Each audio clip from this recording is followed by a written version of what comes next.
In this video, we will see how to print addition of two numbers in C. We will take two examples.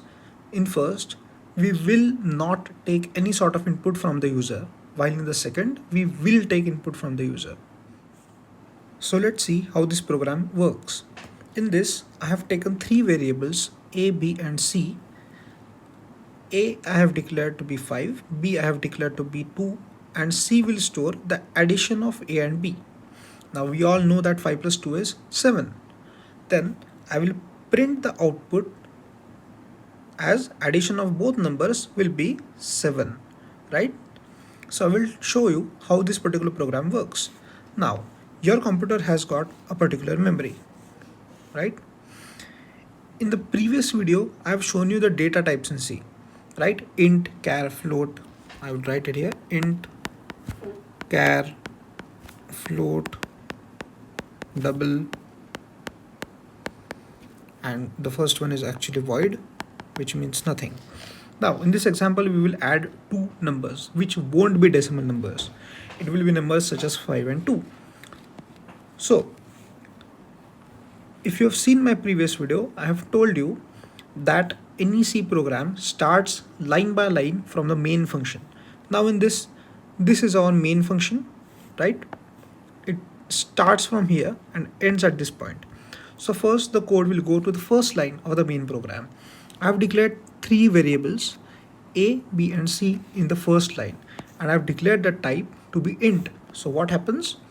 The program will take chunks out of its memory for variable A, variable B and variable C. Because I have declared int A, B and C. I can only store numbers within this because the data type int can only store numbers. Now it will go to the next line. The second line is A equals 5. So the memory location for A will store the number 5, right? The memory location B in the third line, I have given it 2. So in this particular memory location, which I have named B, number 2 is going to be stored. And in the fourth line of the program, I have given C equals A plus B. So C, the memory location C, will have the result of addition of whatever is stored inside A and whatever is stored inside B. So C equals 5 plus 2, that is 7. Now we'll come up to the printf function, right?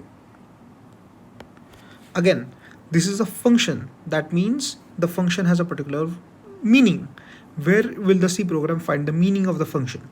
It will find the libraries. We have only one library within our code, that is hash include stdio.h. stdio.h defines the meaning of printf and scanf. So when the program reaches the fifth line, it will find that there is a function and it will search the meaning of printf within hash include stdio.h. What hash include stdio.h tells is print whatever is given within the double quotes. This one and this one, it is going to print. Now, how will it print the output? The output will be like this.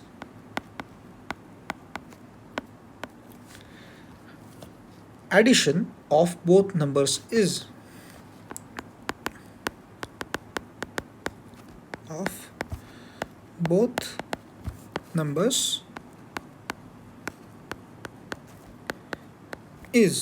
now there is a %d. In case of %d, the program does not print %d. The output will not look like this. Instead, the output will look as 7. Why? Well, as we all know, within the double quotes we have got addition of both numbers is, and whenever the program sees a %d, it will print whatever is written after the comma, right? We can see the comma here. After the comma we have got C and the location C holds the value 7. So the output will be addition of both numbers is 7. Now in this example we have printed only one variable, that is C. What if we want to print the output such as the addition of let's say 5 and 2 is 7. then we will use print function like this. Now what does this mean? In this print function, now pay attention to this, the code will go like addition of, now we have encountered a person D. What does it mean?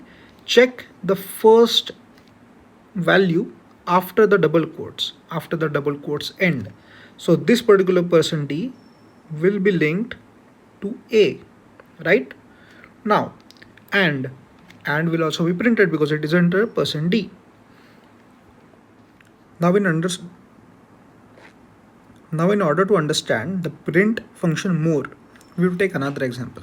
In this particular example, we have printed only one variable, that is the C, right? You can see here, which is printed in the output because the C contains 7. So 7 will be printed here. What if we want to print more variables? In this, we'll write output such as this. All of the rest of the code is the same, just the output is going to differ. Now, in this example, it is printf addition of %d and %d is %d. How will the code run? The output will be like this. Addition, it will be printed as it is. Off will be printed as it is. Then we have encountered our first %d, right? So the code tells to navigate to the first variable after the comma, right? The comma after the semicolons, right? We have got these two semicolons, this and this. After then there is this comma, after which we have got A, B and C. The first variable is A. So the percentage of %d, in this the D will be replaced by A. So it will look like addition of, what do we have? A, where A is 5. Addition of 5. Again, and is not a %d, so it will be printed as it is. And %d. This %d will be replaced by B. Remember, it is sequential. The first %d will be replaced by the first variable after the semicolons. The second %d will be replaced by the second variable after the semicolons. We have declared b equal to 2, which is stored in the memory location right here. It is 2. And 2 is again the third semicolon.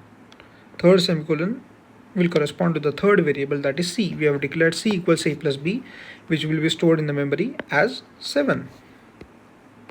Is 7.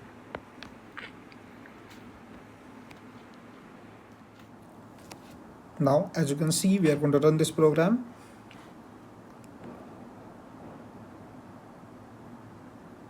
Yeah, the addition of 5 and 2 is 7. %d corresponds to, the first %d corresponds to A, the second %d corresponds to B, and the third %d corresponds to C.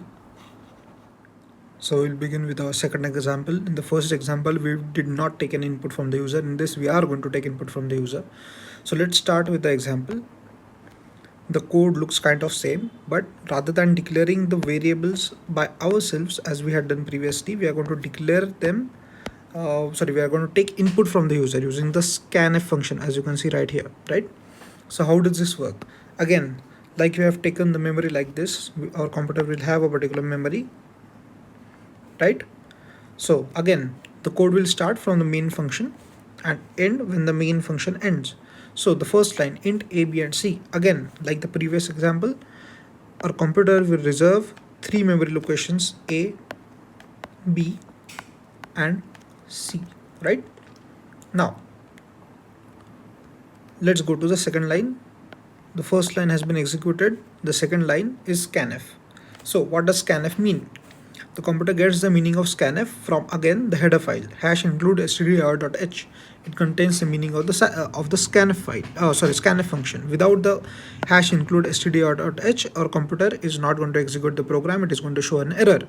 So #include stdir.h, the header file, tells store within A, that is this particular location, whatever the user input, that is %d, right? So whatever the user inputs will be stored in %d and then sent to A. Again, scanf, the second function, that is the third line. Again, whatever is stored, whatever the user inputs will be stored in %d and then assigned to the variable B, the location of variable B. and C will equal to A plus B. The addition of A plus B will be stored at location C. Again, the addition of %D and %D is %D. The output will look like this: the addition of %D, that is whatever is stored at A, and the second %D, whatever is stored in B, that is our second variable, and for the third %D, whatever is stored at the third variable, that is C. So let's see how the program works. Yeah. So let's say the user inputs. I will run the program again, right? Yeah. So first int ABC means 3 locations will be reserved within the memory, A, B and C. Well, yeah, A, B and C. Now we'll go to the next line.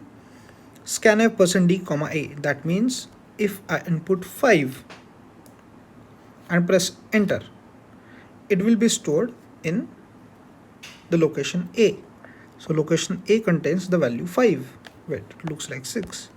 It will contain the value 5. Again, we will go and enter again.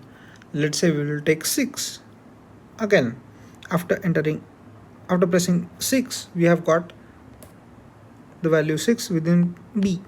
And then immediately the next line will execute, that is C equal to A plus B, and printf addition of %D. %D is %D and %D is A, B, C, right? So the output will look like this: addition of 5 and 6 is 11.